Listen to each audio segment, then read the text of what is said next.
Episode of Real Estate vs. Technology. I'm your host, Norman Kinsey. We have a co-host, Mr. Dan Gandy. Welcome, Dan. Thanks for having me. Excited for this one. Of course. And before we intro who our special guests, not one, we got two today we want to go ahead and encourage everyone to like the video, subscribe, hit the notification bell. And when you get to the end, it's our intention for you to learn things to apply to your business from our show. So we want to hear from you. And I'm sure our guests want to hear what you learned from them today. So today we actually are going to interview two individuals that own a brokerage. So today we actually have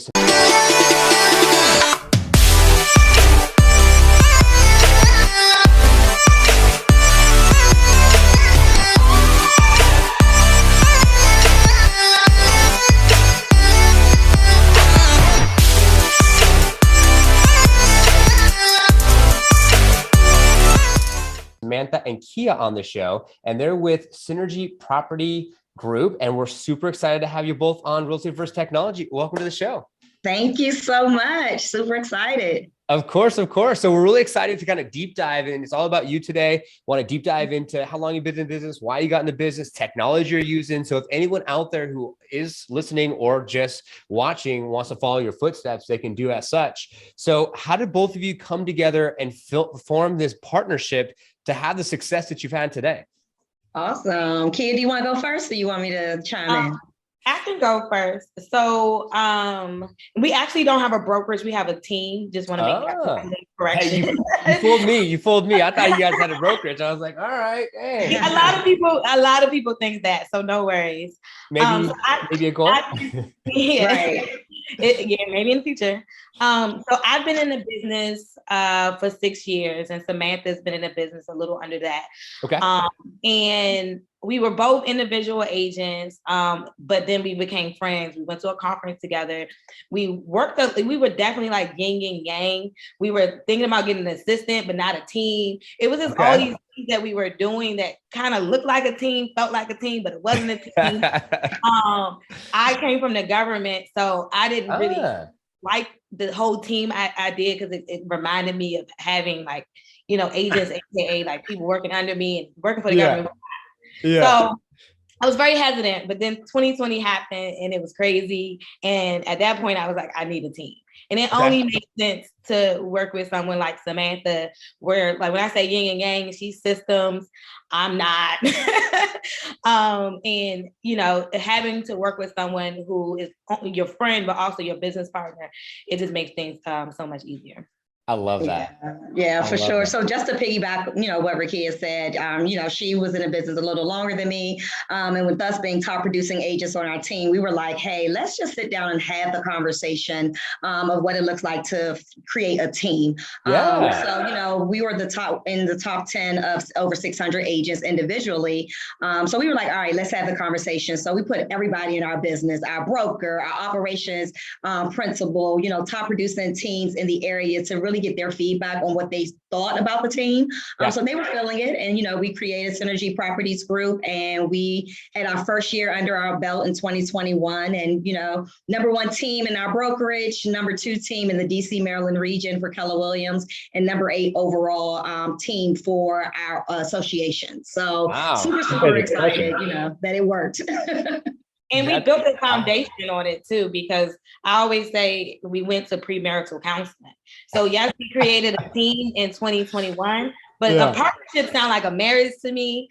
So, we started with a coach in October, November of 2020 to, kind of build that foundation first and see if we wanted to get married. And then, we got married in January.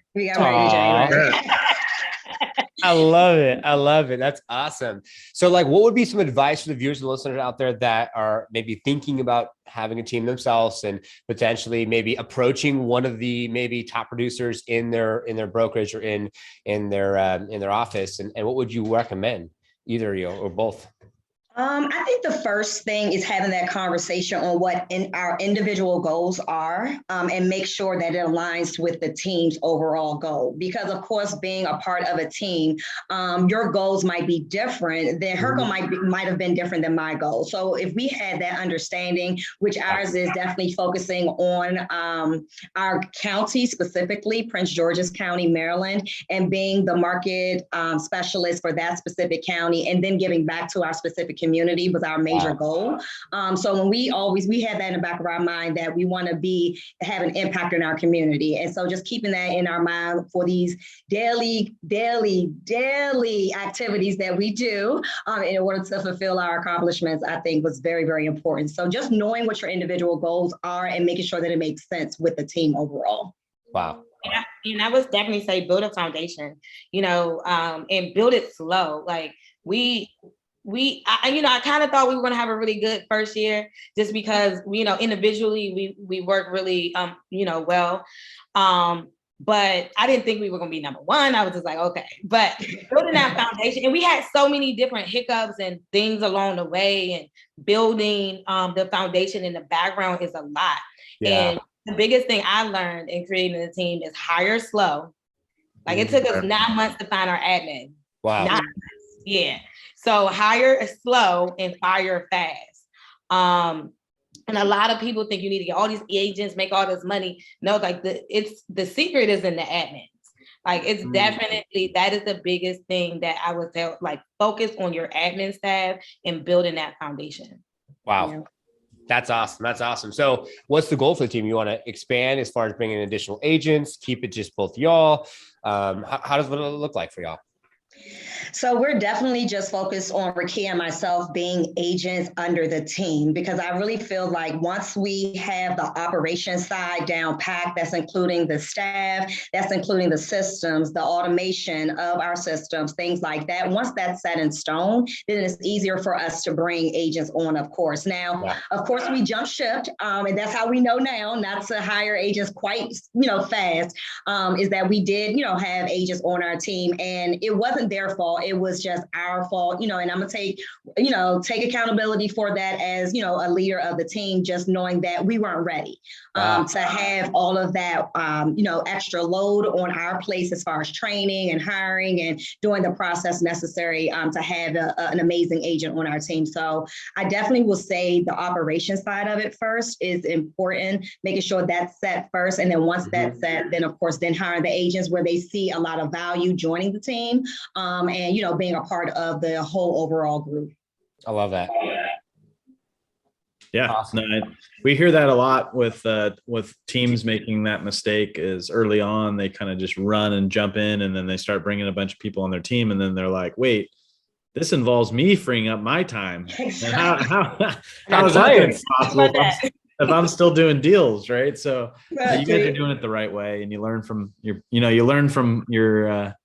what's the best way? You learn from your failures, right? And I think that's the best mentality to have, because now when you go into 2.0 version, you guys are gonna be crushing it. So exactly. For sure. So last question I have on my side before we go to the mix-up round for Dan, talk more about the tech behind. This is actually a fitting question because it gets into tech, is what have you adapted to help market your business over the course of the past 6 years that was like technology based? What's something for the viewers and listeners out there? So we're heavy on social media. When we first got into the business, it was, that cold calling thing. I just wasn't down for it. I'm not calling a stranger saying, hey, sell your house, even though you don't know me, even though that you can get like 6 figures from it. That wasn't working for me. So we use social media for people to actually love us as individuals, and then, work with us after they've, met us through social media, think they know us as individuals, but not quite yet. But, just making sure that people are familiar with us first. So then when business is asked, then of course they feel comfortable, and I feel comfortable in actually having those conversations. A website was definitely important because we wanted to push people outside of social media. Yes, as you see behind you. But we wanted to push people from social media into now our website, into us retrieving their emails, to now us having smart plans, which is basically like email direct mailing campaigns. And then just overall too, like I said, the automation part, we deal with a lot of, I deal with older folks on my side sometimes because I'm on the listing side, he is on the buyer side, but specifically on the buyer side, with the millennials, they want stuff to be, readily available. So if that is, for them to schedule showings, we have an automation system for that. If that's that's scheduling calls. It's an automation system for that. Even when it comes to our admin, having those regular conversations just to make sure, no questions are being asked. I think that was like super, super important. And then also the CRM, of course. So we have Command with Keller Williams that we use that basically integrates everything into one for us to have easy access for any updates for each particular client. So those are the systems and tech that we're actually using. I love that. I love that. I can see both y'all too. I see Kia, I see Samantha. I was looking at your Instagram, looking at some of the reels. So I was just like, all right, I'll keeping it real here. And it's cool because at Real Estate vs. Tech, we like to go a little bit deeper behind the scenes so people can get a different light and different perspective and actually be able to kind of, know your personality from a perspective and like this and be able to understand the tech behind you and some things that you're doing. So we're going to change it to the mix-up round, give it to Dan to get a little bit more into the tech side and what have you. So Dan, go ahead and take away for our mix-up round. Thanks, Norman. So it sounds like you did already give me a good command on what you guys did from a CRM standpoint, no pun intended. But I think moving into 2022 and beyond, right? Is there any new technology that you guys are dabbling with, whether it's AI and texting, whether it's video formatting or whatever? What type of technology are you guys trying to leverage possibly into the future here? Oh, yeah, absolutely. So again, with Command, they do have something where it's called Twilio. And I'm not sure if you guys are familiar with it, but it's like automated text messages that, our clients or potential clients may receive just to check on them, see how they're doing and things like that. So we individually don't have to reach out to any of our clients because of the CRM that we do use that integrates everything. So Twilio is pretty much what we use for, text messages. We also have a service, it's like on the tip of my tongue, where it's an automated message on Instagram or Facebook. So if someone reaches out, hey, thank you for reaching out to Synergy Properties Group, click on the link to schedule, a consultation. Once they click on the link, we have Calendly that we use, and then also OneTub to schedule those appointments. And it's just an automated system that allows us to keep track, in our emails, but then also just allowing our clients to have the freedom to choose dates and times that's convenient for them, to have the conversations with us. Wow. Smart. And are you guys having success with that? I know we've integrated Calendly on our website side at Liftoff Agent. And some people, even though the concept seems so easy to make it so simple and so streamlined, do you still get some resistance to people who are like, oh, just give me a call? Yeah, go ahead. On my end, I've been using a scheduler for probably the last 3 or 4 years. And it's been easy because, the conversation is we're making it convenient for you because there can be a lot of text messages. Oh, are you free tomorrow at 12? Are you free? No, we have set times that we know we're going to have appointments. So from this time to this time, you're scheduling an appointment. So in my mind, I know my appointments are between 1 and 4 and 5 and 7. So I already know I can potentially have an appointment from that time. So, and then, you can block it off when you're not available, if you go on vacation or whatever the situation. And for the most part, I just say, schedule a time that works best for you. Some people want to talk to you right away, and that's cool. But then we have an automatic system that we can put it, we send all the information that we talked about with that client, and we send it, and it goes to our admin, and she's able to update our database with all that information. Nice. So even with that, it's not like you missed the call and like, who did I talk to? Because they didn't schedule and give me all their information. It's just like, send me your email once we get off the phone. I already got your name and your number, and then it goes into the database from there. Yeah. And I think the wording, like Kia said, making it so it shows that it's convenience for them and not us. Like, we're not too busy for you. We don't want you to think that, but we want you just to make it a convenient time so that we're not distracted during our conversation. So the wording behind the scheduler, I think, is super, super important, and having them feel like that they have control over the situation, which they do, but, just giving them more of that leeway. And then I also feel like that too, is that when you make yourself readily available as a real estate agent, it makes it seem like you're not working. So I don't want anyone to say, hey, I'm about to call you right now. Yes. Nope, I have an appointment. I'm sorry, with another client, but I am, ready to speak with you, whatever time is available on my scheduler. So it makes it seem like, oh, they're actually working, and let me go ahead and schedule this. So just not an agent that has 9 to 11 p.m. available. No, we have these times because we're doing other things. Right, and it helps with your your day-to-day business, because I know in the morning I can get my emails done. I can do my follow-up with my clients and whatever follow-up I need to do between 9 and 12. And then, you know, have the buffer time between 12 and 1. And then after 1 is for appointments.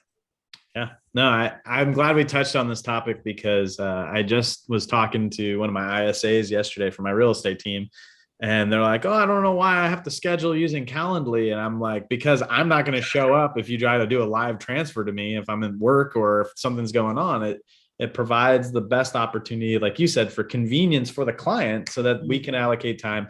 But the last thing I wanted to touch on this subject is that it allows me to also prepare for the conversation that I'm about to go into, which is in running a CMA, looking at a title report, or making sure that I'm coming to the conversation with my ducks in a row. Yeah, and being prepared, because I don't want to be, you know, at a happy hour and you give me a call and I'm like, this is not the right time. Exactly. I need to be prepared for this. And usually after my initial consultations, and Sam may be a little different, but after my consultation, I'm like, you're free to call or text me. You know, that's the best way to reach me at any time. But for my initial consultations, I want to make sure I'm free and able to have a thorough conversation with you. And I'm not, I'm not doing something else at the time. It also has like a double pre-screening qualification. It kind of identifies crazy clients right off the bat because they're like, oh, I'm not using this. You know, I'm going to call you whenever I want. And I'm like, no, you're not. Sorry. You can call me during a transaction whenever you want. Call me at 1 a.m. Exactly. And I feel like everyone isn't your client too. If they can't respect, you know, the systems that you have in place, sometimes it just might not be the right fit for you, you know? So if that's the case, you know, we good luck to you, appreciate it, but we have to pick and choose our battles. And sometimes it just might not be, you know, meant to be. So. Because I tell my clients the times that I'm available. Like, you know, one lady didn't want to work with me because I cut off at 8 p.m. I'm like, you got me from 12 hours, 8 a.m. to 8 p.m. Like, I need something. Like, I can't be a successful real estate agent if I don't have any of my me time to like decompress and then be ready to start the next day. So, and like Sam said, that it wasn't a client for me. Yeah, no, 24/7 is not the illusion that we want to do. Exactly. Target isn't open 24 hours. Starbucks isn't open 24 hours. Your doctor isn't open 24 hours. When they say schedule, it might be 3 months out, but you're going to schedule. Respect. That's all it's about. Well, last question. As you guys scale this team, right, there's going to be some additional systems and things. How important, you know, is the training, the coaching, the information that you're going to absorb and then transmit to these new hires? Do you guys have a system that you guys are going to be setting that up on? Is it going to be like a university or a video? How are you best going to try to navigate when you start to recruit and bring on additional players? Yeah, absolutely. So, you know, again, the first thing was to have our operations, our systems set in place. And that included hiring our executive assistant. Even with hiring her, it was a whole process. So with Keller Williams is something called a KPA, career visioning, 30, 60, 90, and then also success through others. Those are 3 different programs. With that being said, it takes you throughout the whole process of first finding the right talent to hire. Once you hire them, then you want a 30, 60, 90 day policy or procedure program. And within 30 days, you have to complete this. If it's successful, we move down to the 60-day program. Okay, complete this in 60 days, then the 90 days. If you don't meet those, then unfortunately, within that 90 days, you pretty much can tell if that person is right for your team. Our goal is that if someone is interested in being a part of our team, is of course going through that same exact process. But once they are hired, then going through again the 30, 60, 90 to make sure they're a good fit within those 90 days. We also have it too that I'm the director of operations on our team as well as our listing agent. Kia is the director of sales along with our buyer's agent. So with me, I'm really hands-on the back end processes. I meet with our admin twice a week. I make sure that we have any updates, on the systems itself. And so then my goal, like I said, is that once we hire somebody, she could take the lead as far as processing them, getting them into our systems, teaching them like the systems. But when it comes to the education part of actually getting business, then of course that goes on to our end. So again, our operations, we're looking for them to, once we find somebody, you train them and then give us to us so we can go ahead and give them, the do's and the don'ts of being a real estate agent and a TMV. Love it. Love it. Well, back to Norm. That was great. Wow. Thanks, Dan. That's a lot to unpack there. I got to say, first and foremost, y'all are what's next. Like we are preaching that at Liftoff all day long, and y'all came across our radar. We're like, we got to get both y'all on the show because we knew that what you're doing, we want to deep dive into a little bit more to share with the industry. And I want to deep dive a little bit more for the last couple of questions as far as what you're doing for your industry or for your community, because I feel like a lot of agents don't have systems, they don't have processes. They're like chickens with their head cut off trying to figure out what's going on. And I love the fact that you use Calendly and you have those, we like to say SOPs, KPIs, like standard operating procedures and key performance indicators. So let's get into like a little bit more of like community. You talked about the beginning of the episode, so we'll kind of bring it together to the end of the episode as far as like being a resource and being kind of an authority, which is a resource expert in your local market. So what do you do to add value for people that are looking at moving into your city? Awesome. Kay, you want to go? So we have done several different things, and thank God for my team, because it's all these things in my head that because I'm going to show this house and this house I couldn't put into actual action. Yeah. So what we have done so far through our social media, we highlight small businesses that are in our community, and we do that once a week. And then what we're going to do in May, that I can talk about now, we're doing a free vendor fair for anyone who has a small business.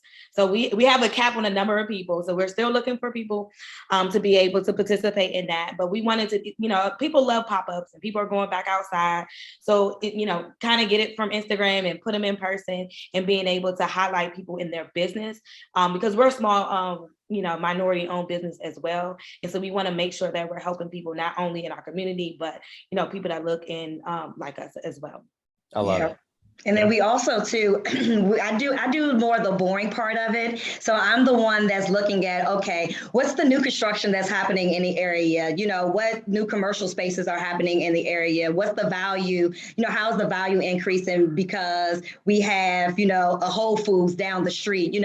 Certain things that's happening in the community, I'm actually getting the knowledge about or getting, the information about. And what I'm doing is translating it into a way that people are finding it exciting because it's a situation where they're like, oh gosh, it's another council member, it's a meeting, it's a zoning meeting. I mean, for me, I'm like, oh gosh, it's a zoning meeting. What's new? Like I get excited about that. And I'm always on our morning calls and kid like, okay, because I'm just like, yeah, thank you for the update. But I get excited about those type of things. And so what our goal is that we just created 495 Chronicles. So it's pretty much us going up and down the Beltway telling you, okay, at this exit, this is what you can find, things like that to really attract people to be like, oh, shoot, I didn't even know that hospital was there, or I didn't even know that grocery store was there, and having them more informed about what's going on in our community. So even if that's through our email campaigns, even if that's through social media,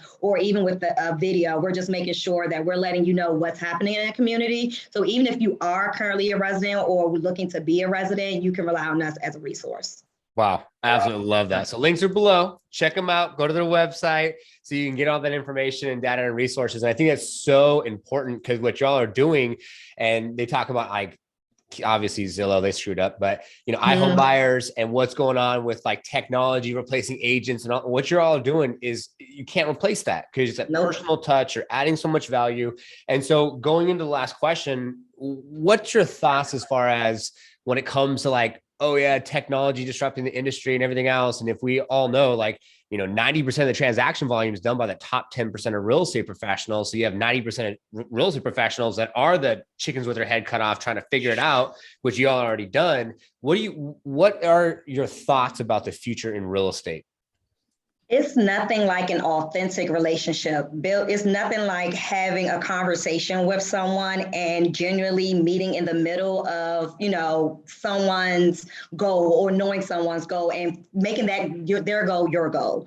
Yes. I feel like that even with technology, it's there, it's fast, oh yeah, you can get a house, quick and easy. But at the same time is that when you start asking questions, that robot or that technology is not going to be able to answer that question. Yep. I feel like that overall, I think that it's just the relationship piece. So I'm reading a book called Click by George Fraser. Awesome Okay. guy. Yeah. And he's teaching about, again, how to build those authentic relationships. Kia can be a testament that in the last, I've been really focused 2022 on building relationships. I've created so much interest in our team, so much interest in even investors trying to work with us because I put in the time and we put in the work of actually building that relationship. So tech can come and we can use the tech, but again, it's just about that authentic relationship that's important. I love it. And I would say for technology, like regardless of technology, you cannot replace people in the relationship. So I'm reading a book called Secret Service, and this is about building a really good customer service relationship with your clients. And because ultimately it's about our clients and we want to be able to help them and service them to the highest level. So I think regardless of technology, that relationship still has to be there. And, a lot of our clients, they want to know that we're there for them. We're the market expert. A robot's not going to be a market expert. We're from Prince George's County. We live in Prince George's County. I actually worked for the state of Maryland for 12 years. So I know the whole state of Maryland. I've been to every single county in Maryland.